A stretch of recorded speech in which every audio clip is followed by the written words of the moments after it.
Hello everyone, my name is Ramashray Rai. Welcome at MMC.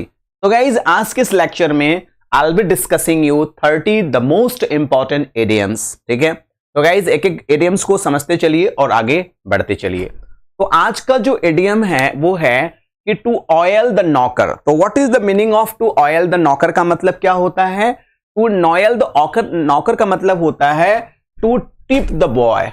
To tip the boy का आशय क्या है कि कुछ जैसे होता है टू टिप द बॉय, जैसे आप होटल में जाते हैं तो बॉय को टिप देते हैं तो से वेटर बहुत अच्छे से सर्व करता है। तो नौकर जो है, देखिए यही है नौकर। अगर आप इसको ऑयल कर देंगे तो ये काम बहुत अच्छे से करेगा, राइट। तो टू टिप द बॉय होता है, टू ऑयल द नौकर का अर्थ जो होता है टू टिप द बॉय होता है। नेक्स्ट है कि कूल योर हील्स का मतलब क्या होता है? तो आप समझ सकते हैं, अगर आप किसी व्यक्ति को काफी देर तक इंतजार करें, किसी व्यक्ति का इंतजार काफी समय तक करें तो अपने आप पैर ठंडा हो जाता है, मतलब बहुत खराब लगता है। तो कूल योर हिल्स का मतलब होता है to be kept waiting for some time. किसी व्यक्ति को माने इंतजार करना, काफी समय तक इंतजार करने को आप क्या कहते हैं? कूल द हिल्स होता है। ठीक है, देख लीजिए क्या लिखा हुआ है। कूल वंस हील्स का मतलब क्या होता है? To be kept waiting for a long time, है ना। किसी व्यक्ति के लिए काफी देर तक इंतजार करना। आप जानते हैं कि अगर किसी व्यक्ति का इंतजार आप करेंगे, खड़े रहेंगे, खड़े होते खड़े खड़े खड़े खड़े एकदम आप ठंडा पड़ जाएंगे। तो स्पेशली जो इडियम है वो कोल्ड कंट्रीज के लिए है। जैसे कि ठंडी के मौसम में कोई व्यक्ति किसी का इंतजार करके एक जगह खड़ा हुआ है तो जाहिर सी बात है कूल द हिल्स तो होगा ही होगा। जैसे उदाहरण देख लेते हैं कि Simon is cooling his heels in this, है ना, long queue to buy a milk, है ना। सीमन क्या है? मिल्क को खरीदने के लिए क्यू माने होता है लंबी लाइन में लगी है, काफी देर से वेट कर रही है, मिल्क मिल जाएगा फिर हम लेके चलेंगे। अगला इडियम्स है कि प्ले टू द गैलरी। तो प्ले टू द गैलरी का आशय क्या होता है? प्ले टू द गैलरी का मतलब क्या होता है? तो प्ले टू द गैलरी का जो आशय होता है वो होता है trying to get appreciation from the least intelligent people, है ना। तो try to play the gallery का मतलब होता है कि साधारण लोगों के द्वारा साधारण लोगों का ध्यान एकाग्रचित करना। जैसे लीडर्स होते हैं तो साधारण लोगों की बात ऐसी बातें करते हैं कि सिंपल और साधारण लोग जो होते हैं उनकी बातों से इंप्रेस्ड हो जाते हैं और उनका काम बड़े आसानी से हो जाता है। Clear guys? तो ये होते हैं टू प्ले द गैलरी। आगे चलते हैं और इमेज के माध्यम से समझते हैं कि देखिए लिखा है to perform a manner that will get the strong approval of the audience. इस प्रकार से कोई चीज परफॉर्म करना जिससे ऑडियंस का अप्रूवल बेहतर तरीके से मिले। देखिए लिखा है the politician always play to the gallery and tell his supporters that they want to be here. ठीक है, आप देख सकते हैं एक प्ले द गैलरी का इमेज भी है बहुत सुंदर सा। तो ये एक कला होती है, बोलने की कला होती है जिसके माध्यम से लोग प्ले टू द गैलरी का अगेन मीनिंग है instead of doing his or her job, काम करने के बजाय क्या करना, इज कीन ऑन विनिंग, है ना, पॉपुलरिटी। काम ज्यादा न करके बातों के माध्यम से ज्यादा पॉपुलरिटी को पाने को कहती हैं प्ले ऑन गैलरी। देखिए क्लाउड द इशू। तो क्लाउड द इशू का आशय क्या होता है? Politicians are always clouding the issue during debates. जब दो नेता आपस में डिबेट करते हैं तो इशू को क्लाउडिंग करते हैं। जैसे by pointing out their opponents history in other issues. जैसे दो पॉलिटिशियन हैं, मान लीजिए एक ये पॉलिटिशियन है, एक कोई इधर पॉलिटिशियन है, तो वो इनकी कमियां दिखाते हैं, वो उनकी कमियां दिखाते हैं। तो जाहिर सी बात है क्लाउडिंग द इशू, वो एक दूसरे को क्रिटिसाइज करते हैं, इसे को बोला जाता है क्लाउड द इशू कहा जाता है। नेक्स्ट है turn the corner. Turn the corner का मतलब होता है pass the crisis. Turn the corner का मतलब क्या होता है? Pass the crisis. आप जानते हैं कि जब आप कहीं किसी रूट पे जा रहे हैं, कोई बहुत बड़ा मोड़ हो, भयंकर मोड़ हो, तो पहले से ही ड्राइवर एकदम अलर्ट हो जाते हैं कि आगे चल के अंधा मोड़ है, बहुत बड़ा टर्न है उस टर्न को क्रॉस कर लेना ही क्या माना जाता है, पास द क्राइसिस। आपको मैं एग्जांपल दिखाता हूं। जैसे मान लीजिए कोई ट्रेन इस साइड से आ रही है और बहुत भयंकर मोड़ है, तो उसे कहा जा सकता है कि टू पास द क्राइसिस। आप इस मोड़ को भी देख सकते हैं कि कोई गाड़ी वाला आएगा तो उसे कितनी सावधानी से गाड़ी चलानी पड़ेगी इस है ना मोड़ पर मुड़ने के लिए। यहां पे कोई टर्न द कॉर्नर है तो आप देख सकते हैं कि इन्हें भी बड़े सावधानी से अपने काम को करना होगा। तो टर्न द कॉर्नर का मतलब आप समझ सकते हैं। देखिए, pass the critical point and start to improve, किसी क्रिटिकल पॉइंट को क्रॉस करना और फिर इसे इंप्रूव करना। ठीक है, आफ्टर द फ्यू मंथ्स, देखिए आपका जो एग्जाम्पल है वो क्या लिखा है कि after the few months of the poor sales, भाई काफी दिन तक मार्केट काफी डल रहा, लेकिन अब क्या है, they have finally turn the corner. लेकिन अब वो समय, जैसे हर बिजनेस का एक समय होता है और इस समय में बहुत अच्छा बिजनेस नहीं रन किया, तो अब समय आ गया है जब बिजनेस हमारा काफी बूम कर रहा है, काफी आगे जा रहा है। रॉक द बोट का अर्थ क्या होता है, what is the meaning of rock the boat? Rock the boat का अर्थ जो होता है अपसेट द बैलेंस। मतलब रॉक द बोट का मतलब होता है कोई चीज प्रॉपर ढंग से चल रही है उससे अपसेट कर देना, उससे कुछ किसी न किसी तरीके से डिस्टर्ब कर देने को बोला जाता है रॉक द बैलेंस है, अपसेट द बैलेंस। जैसे देखिए फाइटर प्लेन्स उड़ रहे हैं, अब क्या हो गए हैं, इनके जो बैलेंस हैं, रॉक द बोट मतलब इनका बैलेंस गड़बड़ हो गया है। रॉक द बोट का अदर मीनिंग भी देखते हैं, to do something that upset situation and causes problem, किसी सिचुएशन को अपसेट कर देना और समस्याएं को खड़ी कर देने को ही कहा जाता है रॉक द बोट। तो rock the boat, do or say something that will destabilise a situation, कोई ऐसी चीज आपकी बातों से, आपकी क्रियाओं से डिस्टर्ब होने को भी कहा जाता है रॉक द बोट। आप देख सकते हैं इस सिचुएशन को, देख सकते हैं कि एक बोट क्या है, डिस्टर्ब है, it is losing its balance. अगला जो आपका है शॉफ्ट लिफ्टर इडियम का मतलब क्या होता है? शॉफ्ट लिफ्टर का मतलब होता है a thief in the guys of customer. Normally आप जानते हैं कभी कभी कस्टमर के वेशभूषा में कुछ चोर भी दुकान में घुसते हैं और बहुत सारा सामान वो पार कर जाते हैं। वो कभी कभी वो they are caught red handed, और कभी कभी वो रंगे हाथ, आप देख सकते हैं वो रंगे हाथ भी पकड़े जाते हैं और कभी कभी नहीं पकड़े जाते हैं। कभी कभी कैमरे में वो पकड़े जाते हैं चोरी करते हुए। आप देख सकते हैं कि इसमें एक कस्टमर है जो क्या कर रहा है, a thief in the guys of a customer, जो सामान दुकान से चुराने की कोशिश कर रहा है और कैमरे में वो कैद हो गया है। नेक्स्ट है स्क्रीम ब्लू मर्डर। स्क्रीम का मतलब ऐसे क्या होता है, चीखना होता है। क्या होता है? चीखना। तो चीखना, स्क्रीम ब्लू मर्डर का मतलब कोई मर्डर नहीं होता है, चिल्लाना, शोर शराबा मचाना, इसे कहते हैं। तो make great deal of noise, बहुत ज्यादा नॉइज करना, इस ताली बजा करके, कोई सामान को गिरा करके, ऑब्जेक्ट वेहमेंटली, एंड तो इसे स्क्रीम ब्लू मर्डर कहा जाता है। आप देख सकते हैं कि स्क्रीम ब्लू मर्डर का एग्जाम्पल है कि this gentleman, this man is crying loudly. कैसा लाउड कर रहे हैं? He is crying loudly. अब नेक्स्ट हम लोग देख लेते हैं आपका क्या है, वेरी इंपॉर्टेंट इडियम्स है, and that is what, that is to run the same group. Meaning क्या होता है? To run in the same group का मतलब होता है एडवांस इन हार्मनी। तो हार्मनी का मतलब क्या होता है गाइज? उसका अर्थ होता है सामंजस्य होता है। हार्मनी का मतलब क्या होता है? सामंजस्य होता है। ठीक है, जैसे कि किसी भी चीज को बेहतर ढंग से करने की प्रक्रिया को ही हम लोग हार्मनी कहते हैं। देखिए ये बच्चे क्या हैं, आपस में पूरे सामंजस्य के साथ अध्ययन कर रहे हैं, किसी मुद्दे पे बात कर रहे हैं, लाइक दैट। च्यू द कड का मतलब क्या होता है ना?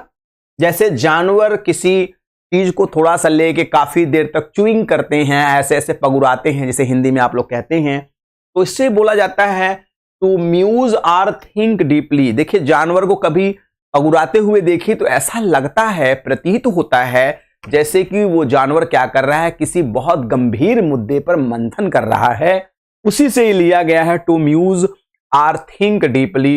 देख लीजिए आप, इनको आप देख सकते हैं इस इमेज से भी कि this lady is musing on any important issue.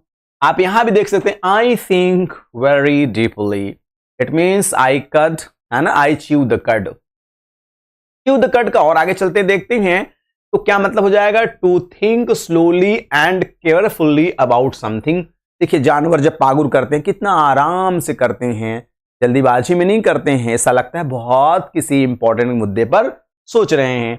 He sat for a moment chewing the cud before he spoke. We needed a few more meetings to chew the cud on some tough decision. हमें थोड़ा और समय चाहिए कि जिससे हम इस decision को बहुत आराम से ले सकें। इसे हम लोग क्या बोलते हैं, च्यू द कट।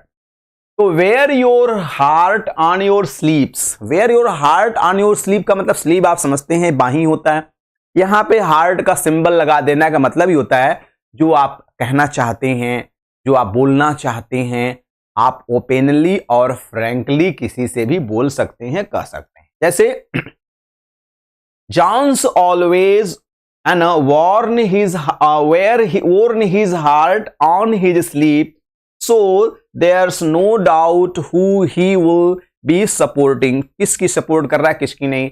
तो इसका मतलब क्या होता है, wear your hearts on your sleeve expresses one's innermost feeling to others.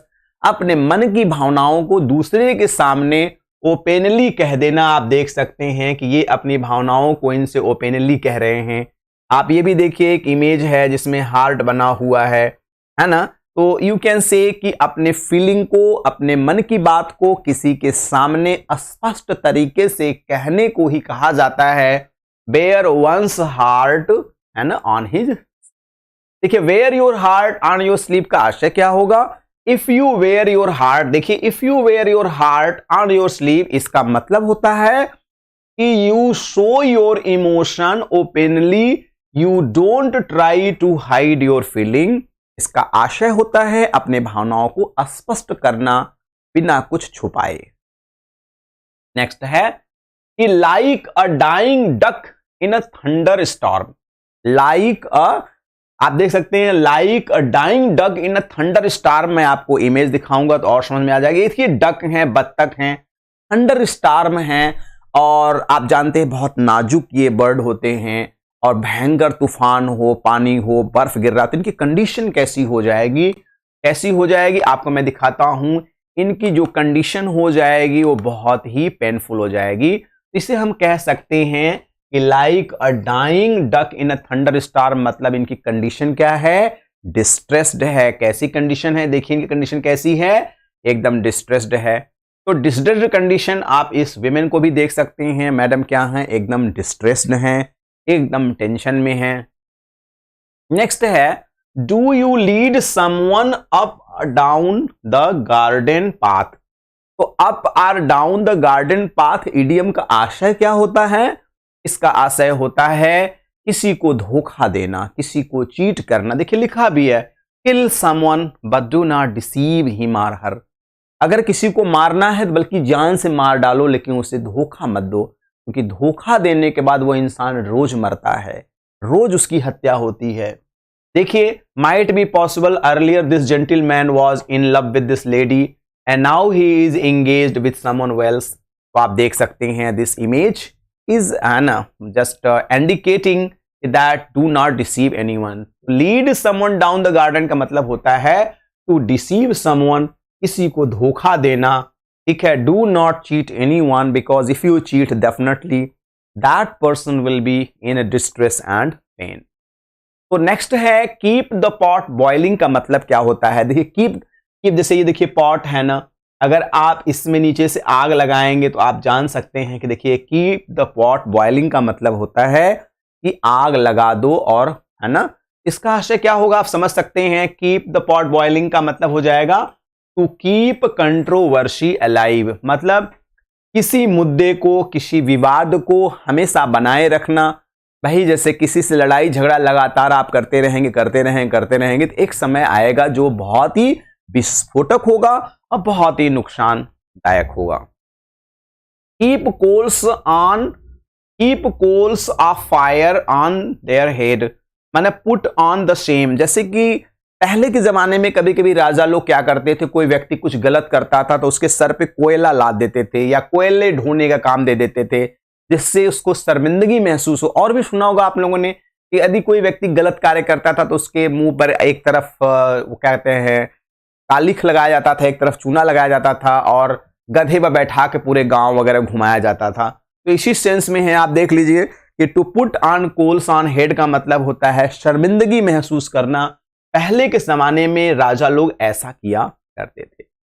ये एक सिचुएशन होती थी लोगों को शर्मिंदा करने की। अब देखिए टू कट बोथ एंड्स का मतलब क्या होता है, कट बोथ वेज या बोथ एंड्स का मतलब होता है to serve both sides of an argument. माने किसी भी मुद्दे पर दोनों तरफ आर्ग्यूमेंट करने को कहा जाता है। To argue in support of both sides of the issue, मतलब दोनों तरफ से डिस्कशन करना। जैसे उदाहरण के मैं दिखाता हूं कि देखिए मान लो ये हस्बैंड एंड वाइफ हैं, दोनों नाराज हैं। अब कोई इनके लड़ाई झगड़े में अगर आता है तो पत्नी की बात सुनता है तो पत्नी का सपोर्ट करता है, फिर हस्बैंड की बात सुनता है तो हस्बैंड को सपोर्ट करता है, मतलब वो दोनों तरफ सपोर्ट करता है। To argue in support of both sides of the issue, दोनों तरफ, दोनों व्यक्तियों की तरफ सपोर्ट करता है। बहुत ही अच्छा, बहुत ही खूबसूरत ये भी इडियम्स है। मिडाज टच का मतलब क्या होता है, प्रोनाउंसिएशन माइडास टच होता है। तो मिडाज टच का मतलब ये होता है कि कोई ऐसा व्यक्ति, एक्चुअली ये माइथोलॉजी से लिया गया है। जैसे मैं आपको एक एग्जांपल बताता हूं कि जैसे एक व्यक्ति ने कहा, भगवान से खूब प्रार्थना किया कि हे प्रभु जो कुछ भी मैं टच करूं वो सोना हो जाए। भगवान ने कहा यो मस्त। अब वो अपने घर पर आया, अपने घर को छुआ तो वो सोना हो गया। फिर वो अपने घर में अपने कुर्सी को छुआ, कुर्सी सोना होगा, बहुत प्रसन्न हुआ।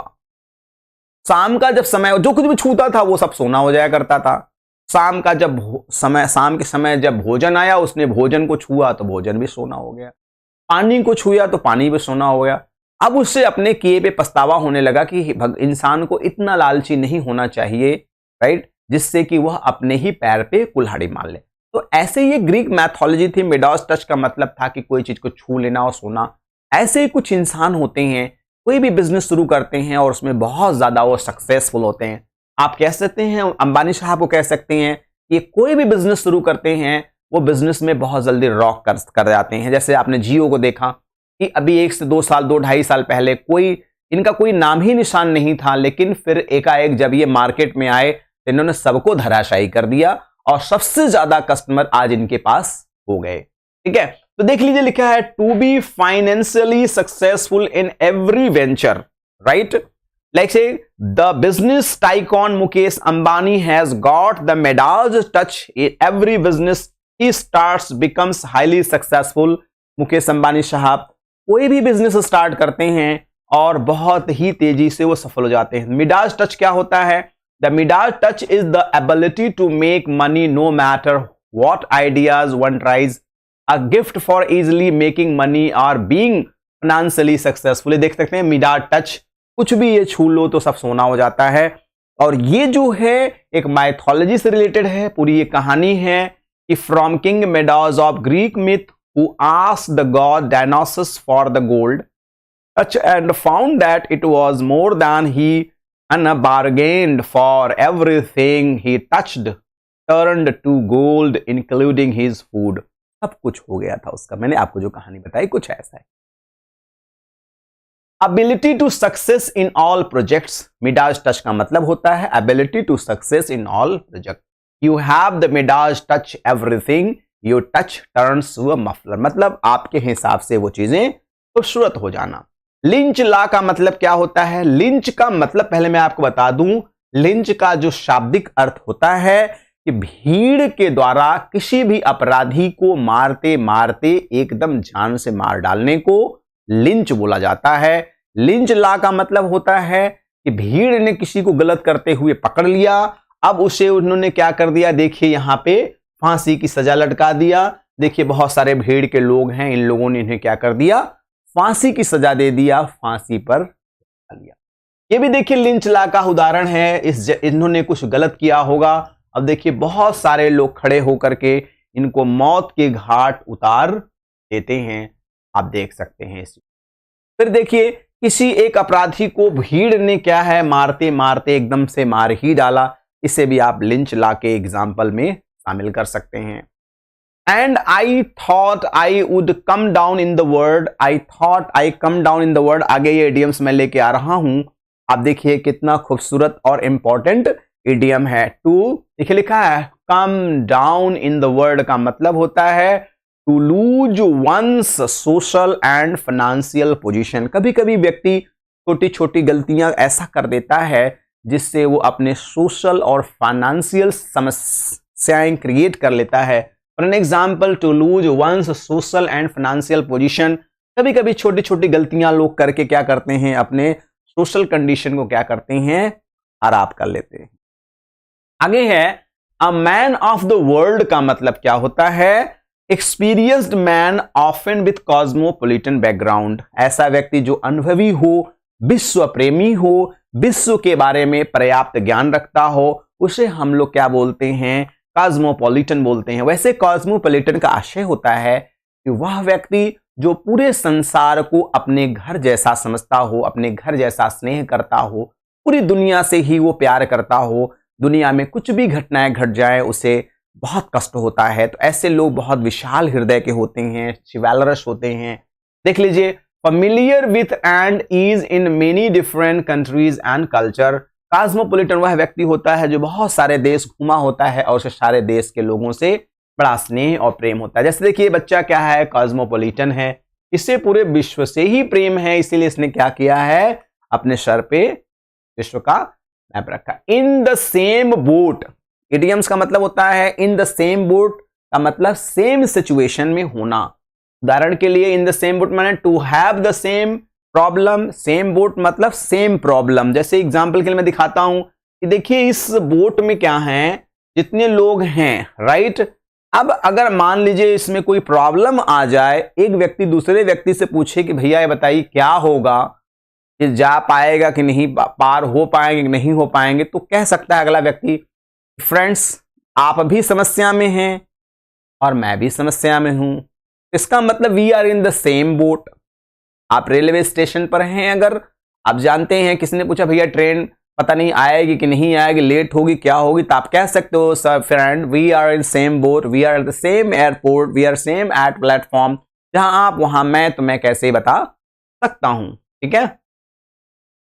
कट एंड ड्राइड का मतलब क्या होता है, कट माने आप जानते ही हैं किसी को काट देना, ड्राई कर देना मतलब सुखा देना। इसका मतलब किसी चीज को करने के लिए सब कुछ को सेटल कर देना ही होता है, सेटल्ड होता है।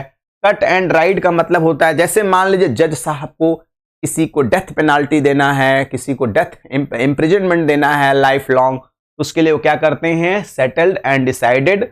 अब जज साहब क्या हैं, इस कोर्ट में सारी चीजों को कट और सेटल्ड और डिसाइडेड कर दिए हैं, आगे क्या होगा आगे क्या नहीं होगा। नेक्स्ट है फेयर एंड स्क्वायर का मतलब क्या होता है। देखिए फेयर एंड स्क्वायर का मतलब होता है ऑनेस्ट। जैसे कहा जाता है कि जो सुधीर चौधरी हैं वो क्या हैं, फेयर एंड स्क्वायर जर्नलिस्ट हैं और लोग उनका बड़ा सम्मान करते हैं क्योंकि 99% जो होता है वो हमेशा सही बातों को ही सामने रखते हैं। अगला देखिए क्या है, फेयर एंड स्क्वायर का एक और बेहतरीन डेफिनेशन है आपका, that is a fair and square means होता है in an honest way without cheating होता है, राइट, ईमानदार निष्पक्ष होता है, ठीक है। नेक्स्ट है casual free and easy idiom का मतलब क्या होता है, तो कैजुअल आर अनवरीड होता है, कैजुअल आर अनवरीड होता है। कैजुअल अनवरीड क्या लोग होते हैं, जिनको किसी भी प्रकार की कोई चिंता नहीं होती है, कोई टेंशन नहीं होता है, उसे हम लोग क्या बोलते हैं, अनवरीड बोलते हैं, उसे हम लोग कैजुअल बोलते हैं, अनवरीड बोलते हैं। अब ये बंदा देखिए क्या है, कैजुअल है और अनवरीड है, मैडम क्या है, एकदम कैजुअल हैं और अनवरीड हैं, इन्हें कोई टेंशन ही नहीं है। अब मीक एंड माइल्ड का मतलब क्या होता है, मीक एंड माइल्ड का मतलब होता है जेंटल एंड क्वाइट। आप देख लीजिए बच्चा कैसा मीक एंड माइल्ड एकदम जेंटल दिख रहा है, ठीक है।